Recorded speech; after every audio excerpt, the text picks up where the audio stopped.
Perfect. Thank you. Well, good morning, everyone. Greetings from a very lovely Monday morning here in London. The sun is shining for a change.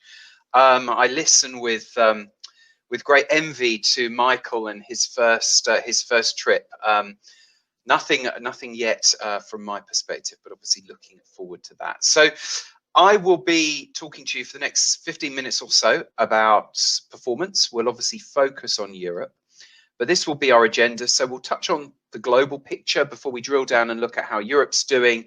The first green shoots, which is nice to be able to bring you. And then I'll do a little bit more of a deep dive on the Med. We'll have a couple of slides specifically on Italy. Of course, this wonderful conference has an Italian flavor. And then I'll finish with some conclusions. So to begin with, excuse me, obviously we all know that this situation is like nothing we've seen before. And the industry, of course, is... Ricardo. Sorry, I can hear in the background, maybe the Italian office can mute themselves. It's solved. Però c'è qualcosa che non funziona. Okay, there we go. I think we're okay now. Apologies. So obviously we all know this is a situation like we've never had before. And one of the reasons for that, of course, is the closures, just the mass of hotel closures. Even during the depths of our previous downturns, we've never seen closures like we have now. And this chart shows as of the end of April, where those hotels that report their data to STR, so it's a very good proxy for total supply, the percentage of hotels that were actually closed. And you can see there was definitely some global differences. Here in Europe, Central South America, Southern Africa, a very significant percentage were closed, far less across Australasia and North America, of course. But those closures were significant. And that has obviously exacerbated the challenge for the industry. And to put it in, show you that in another way, and this is something you may have seen before from STR, but this shows you the various stages of each country in terms of their hotel business. So this is back at the middle of May. So we're looking at just under a month ago, and you can see there were still a lot of countries with enforced closures. And it was only really China that was starting to see some domestic leisure business return. And of course, we do expect domestic leisure to be the first sector that will start to return. But if we fast forward to just a week or so ago, and we can see that picture has changed. There are far more countries where hotels are allowed to open. There are far more countries as well where domestic leisure is returning. So you can see that across North America, across Australasia, and also importantly across some of the European continent as well. Note also China in green, domestic business starting to return. So China obviously ahead of the curve, and that's very visible when we look at terms of the restrictions. So if we move forward and then look at this same time period and look at what the occupancy levels were for each of those regions. And again, we can see those, of course, where the closures were more strict, the quarantines were more in place, obviously, weaker occupancies. So certainly across Africa, Central South America and Europe. But note, North America coming back a little bit, mainland China, nearly 50%. But that's, of course, just of those hotels that are open and reporting to STR. But if we factor in total supply and look at what we call economic occupancy, you can see that with the exception really of mainland China, those numbers are quite different. So if we look at total supply, that week, Europe just 5%, similar across again, Central South America and Africa, a little bit better in the States and Asia Pacific, but very, very stark and very concerning numbers. That's without a shadow of a doubt. But please note the data in this presentation will be for the hotels that are open and reporting to STR. This slide is the one exception where we've looked at economic occupancy. And what I'd like to do now is to ask you to look into my eyes, but not my eyes directly, but my occupancy eyeballs, which again, you may have seen before, but I think it's a fantastic way that STR have come up with to showcase what is happening across the world. And for those that haven't seen this, let me just explain the chart. So each of these dots represents an STR submarket, and in each of the eyeballs we've got every submarket that STR track around the world, and then we've got time buckets, so the week up until the 7th of March, 4th of April, so on and so forth, so effectively a month apart. And the red dot represents a submarket with occupancy of less than 25% and a darker green dot north of 75%. So if we go back to the first week of March, effectively, you can see that red circle, quite small really in comparison.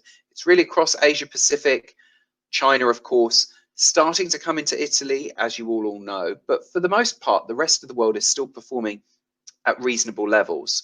We fast forward a month and you can see the red has taken over. The contagion is there. April very, very severely impacted the vast majority of submarkets across the world. But then every subsequent month, into May, into June, you'll see that red center getting a little bit smaller. And particularly in the week up until last week, effectively, you can see more teal around the outside of the eyeball. So we are starting to see that global recovery that I mentioned in the previous slides. But if we look at just Europe, and this is exactly the same slide, exactly the same methodology, but for Europe, we can see that we're not quite there. We're not there on the same level. There are far fewer teal dots, and there is less orange around the outside of the eyeball. So Europe, whilst we're starting to begin, we're not where other markets are. And that's quite clearly shown as well when we look at this chart, which compares European occupancy on a rolling 7-day basis to the US, the Middle East, and China. And there's a big difference. But note, of course, that purple line at the bottom, yes, it looks weak, but there's that slight uptick as things are starting to push forward. So let's clutch hold of those good news stories when we see them. But the question, of course, when we look at this and we see the gap between Europe and effectively other continents, is how long is it going to take for Europe to get back to effectively where China is? And China was at 15% 3 months ago. So if we consider that we will move on the same trajectory as China, which of course is open to question, some people would agree, some others would not. Of course, China has a far bigger domestic market, but if we think of Europe as a domestic market, then potentially we could be. But 3 months ago, China is where Europe is today. But we are starting to see now some small hints of recovery across Europe, which of course is fantastic news. And where we're starting to see them predominantly is across the DACH region, so Germany, Austria, Switzerland, and also the Netherlands. And if we go back to that last bank holiday weekend in May, so a couple of weekends ago now, we can see that there was a bit of a spike. But what you need to note, of course, is the axis. It only goes to 30%. So it's still very much early days, very low base, but we are seeing that slight spike, which is good to note.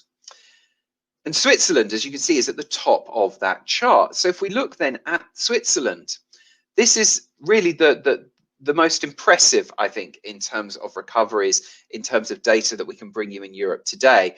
And you can see that bank holidays, subsequent weekend spikes, that central Swiss region, obviously domestic, the mountains, the scenery, the beauty, driving business. And you can see that bank holiday nearly approaching 80%. So certainly hints of recovery across Switzerland. And similarly, in Germany, those weekend spikes, very, very clear. And again, we can see the Baltic coastline, obviously domestic leisure returning once again, and that coming up to nearly 60% at the weekends. Hamburg performing, again, a little bit better than the other cities. Sorry, I think the Italian office has come off mute again. If you could please mute yourself. We can see that. Sorry, could the Italian office please mute themselves?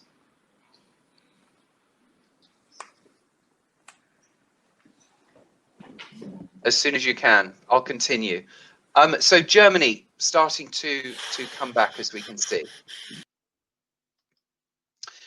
And over in the Netherlands as well, again, similar situation, this time Den Haag, so fantastic, smaller, more regional market, and also Zealand, which of course has some wonderful beaches and a great leisure destination. Again, those two markets leading the way in terms of Dutch recovery. So we are seeing some glimpses. But what about the rest of Europe? Well, sadly not. There's not really much of a recovery anywhere else, but of course we will keep an eye.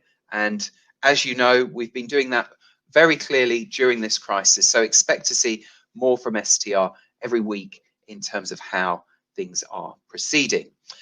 But one way to look at that, of course, is business on the books and our Forward Star product, which is now live in many markets. And we have an aggressive plan to launch that across many more. And if anybody's interested in learning more, please do contact me or my colleagues. But this effectively, business on the books, as of the 1st of June for the following 12 months. And this is looking at some key European cities. And realistically speaking, it's pretty muted. You can see the axis there. It's just going up to really, well, 25%. But it's Edinburgh, Zurich leading the way in September, October. But really, it's fairly muted for the vast majority of markets. And realistically, that's not surprising with everything, of course, that's happening. But we've also had 3 consecutive months of negative pickup. And negative pickup, as we can see on this slide, is where cancellations outweigh new bookings. And we can see there right through to the end of October, every one of this city is still seeing more cancellations come in than new bookings. And then beyond that October date, again, not a significant amount coming in terms of net new bookings. So are we starting to see that coming back in these cities? Well, sadly, I would say not yet.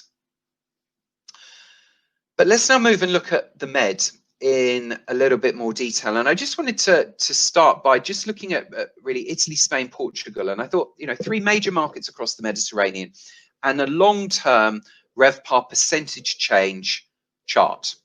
And I wanted to make it long-term because although we all know this now, we've been in this for a long time. If we went back a few months, people were starting to question it. But look at the global financial crisis, look at 08 and 09, and then look at today. And these 3 countries perform fairly similarly, as you can see. But the declines are, as we know, like nothing we've seen before. And it really does just hammer that home. But just drilling down, first of all, on Spain, before I move on to Italy. Now, one of the things we've been talking about, certainly in the British media, there's been plenty of talk about is holidays. Obviously, we all want to get away this summer. Will we be able to? Will Spain be open for international visitors? And obviously, it's starting to reopen, which is fantastic news. And I thought, again, looking at our business on the books data, it'd be interesting to see how the beach, the costas, are comparing to the cities. And we can see that they're being more resilient. And there is still, although not significant, as you can see, again, look at the axis, but there is certainly more business on the books in both the Balearics and the Canaries than we see in either Madrid or Barcelona. So there's some business on the books for this summer. So we just have to hope that things open up sufficiently, people feel confident enough, and there can be some semblance of a summer season. Some green shoots there, I guess, in terms of business on the books at the moment. But moving from Spain to Italy, and I know this is obviously a conference with an Italian flavor, and I've got a few charts. I feel I need to show this data. It's not surprising. It won't surprise any of you. It will really, I think, cement what we all know. But just going back to the beginning of the year, looking at January, the key cities in Italy as a whole, it's a pretty bright start to the year, really. But then, as we know, Italy was the first country in Europe to really feel the effects of COVID in February. So by March, unsurprising these numbers, but nevertheless, still quite shocking. You know, I mean, for those of you that know me, I do a lot of presentations. I talk about the industry, and a map like this, a chart like this, still has the element of shock that we're having to present numbers like this. But of course, we all now know that this is what's happening, and we have to look to the other side now. And if we move forward to May, as you can see, very similar picture. We're not really seeing any recovery particularly in Italy. But if we look at our daily data, in the background, that grey background, and I put there the shadow of 2019 because it does loom, it really does. And then you compare that to this year. Up until the end of May, we can see nothing unsurprising there whatsoever. But note throughout May, we're starting to see some some weekday premiums. You're starting to see a bit of an up and down for weekend versus weekday in Italy. So hopefully we'll start to see the weekends pick up, obviously, as that domestic leisure business starts to return as well. And we'll start to see some upward movement because, of course, that's what we all are looking forward to.